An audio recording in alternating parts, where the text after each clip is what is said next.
So if you've played Garry's mod, I'm sure you know all about the tool gun, but there's always been one massive problem, and that being that when you use it to spawn something, which is very simple, simply right click on the prop or whatever it is that you want to spawn, and spawn using the tool gun. Then left click is going to spawn said thing using the creator tool. Now, I mean, this is great and all, and I definitely use it a lot when I want to make a lot of NPCs, but something else you can also do is simply hold Q and just spam left click as much as you can. Now obviously this is not the best way to do it. You can of course use the tool gun so you don't have to have the Q menu all up in your face. However, there's still a problem. It still takes way too long to spawn anything in. And if you guys know me, I love to always end a video with a big bang. When I'm testing a weapon or something, I like to spawn as many NPCs as possible to test whatever it is that I'm testing. And I'm very happy to say that Crosto in my Discord has suggested the greatest fix for one of the greatest problems I've ever faced, and that is the multi-spawner tool. Well, it's technically called the multi-spawner 3000, but what it does is it lets you spawn more than one thing at any given time. Now, we did take a look at something very similar to this about a couple years ago, and it was the random array tool, I believe it was called. Definitely a cool mod, and I loved the way that you could set those spawns up.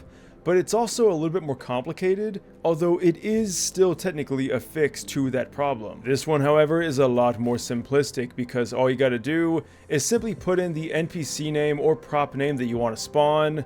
And I do love the categorization here.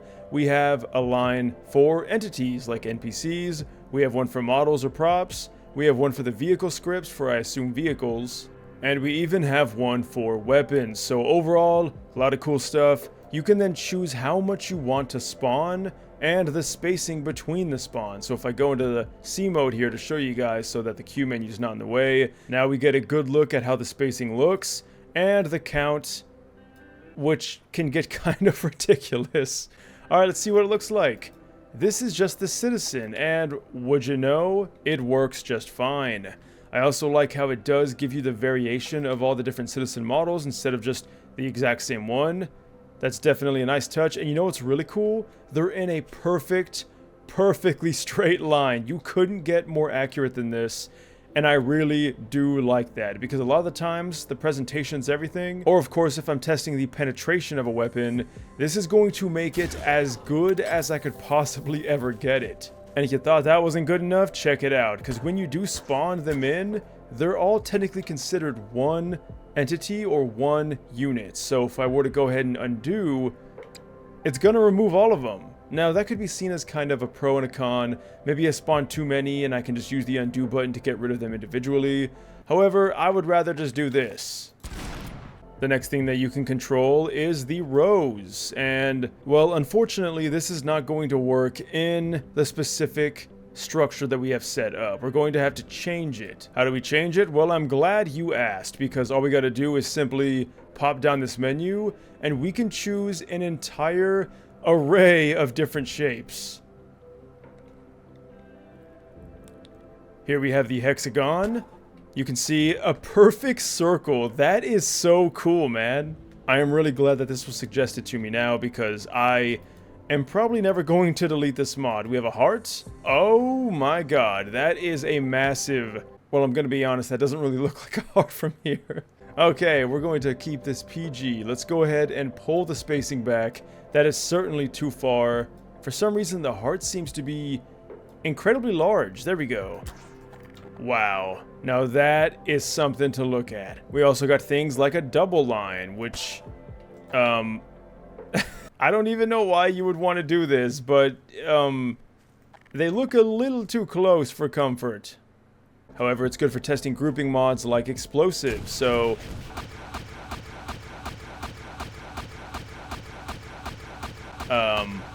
yeah, now I'm really glad that you can delete all of them at once. So you are definitely going to have to change the spacing depending on what shape you go for. Here we have a triangle. Look at that, now we can play Odessa bowling for real. Now, of course, the problem is you have to actually make it Odessa, and to make it very simple, if no one knows how to do this, simply right-click on whatever it is you want, copy to clipboard, and then simply paste it in the specified area. Now you do want to make sure it's in the right one. Of course, you know, NPCs for the NPC, model for props.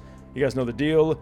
Let's see if it worked. All right, so it does work, but for some strange reason, when I tried to do Odessa, it did not work. So Odessa's kind of an enigma here, but let's try it one more time.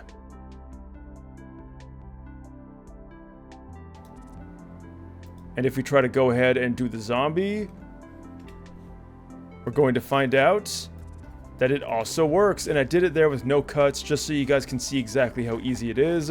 This is not a complicated mod, and I'm glad that the creator didn't make it one.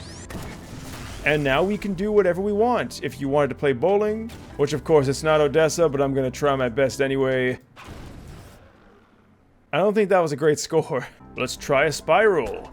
You can make a zombie Fibonacci sequence if that truly is what you want and you want your ratios to be golden. We also have zigzag, which is a very, very bizarre kind of setup, but I like it. It's almost like an alternating set.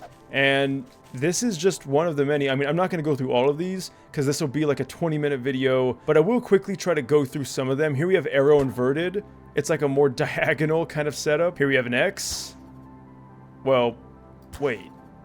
That's more like a V. Alright, now we're going to try the square because again, there was that one setting that we couldn't use and maybe now we can use it. So, okay, so for rectangle we can start to see it.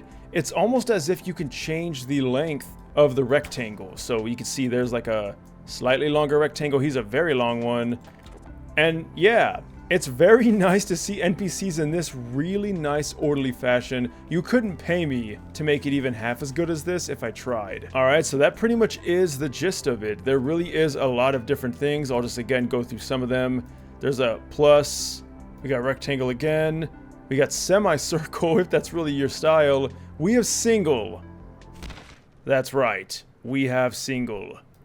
So I asked to the creator, even though I know it sounds ridiculous, if you're watching this video, please unlock the amount that you can spawn in because I want to make it to where my computer crashes. I want my GPU to scream in agony.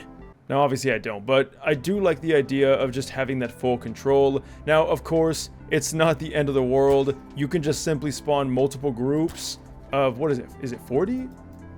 100. 100 is the most. Wow, 100 looks really small when it's laid out like this. So if I wanted 400, I can just do this 4 times, and I'm sure we've already done that by now. Let's see how much I can spawn before my GPU completely detonates. Okay, have you ever seen this many zombies in one place? I don't know. You ever played Days Gone? That definitely does come pretty close. This might be a NecrosVideos record. I don't think I've ever spawned this many NPCs at once. I'm just going to keep spawning them in because the game's letting me. Now, one thing that is kind of worrying me here is that it could be that these are just kind of, you know, not being that big of a deal. I mean, I'm getting like single-digit frames and my view model is disappearing. What is going on? The bloom is also acting kind of bizarre. Okay, even though I think they did remove it in that new update. Alright. Oh, yep. My weapons are fading in and out of existence. We are breaking the game at the seams. This is thousands. In fact, there's so many, they start to disappear when I get too far away. Oh my god. Okay, you know what? I'm going to let them loose, and my game is probably going to crash. Shall we do it? Well, I'll be damned. They might be moving in 2 FPS, and this might be Slideshow City. It's working, and the game hasn't crashed.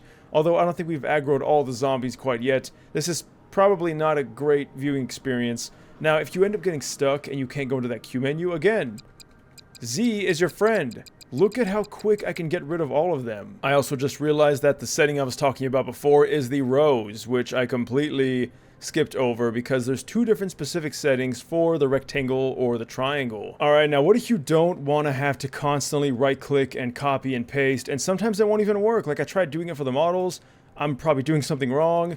Don't worry, because the creator did something that I think is astronomically amazing. Are you ready? Simply right-click, and it's going to copy whatever it is you're looking at, and now you can apply it to any of these many different settings that we've just looked at. So forget what I said. Honestly, just spawn in one thing that you want, right-click, and now you can spawn as many of them as you wish, and that's pretty cool.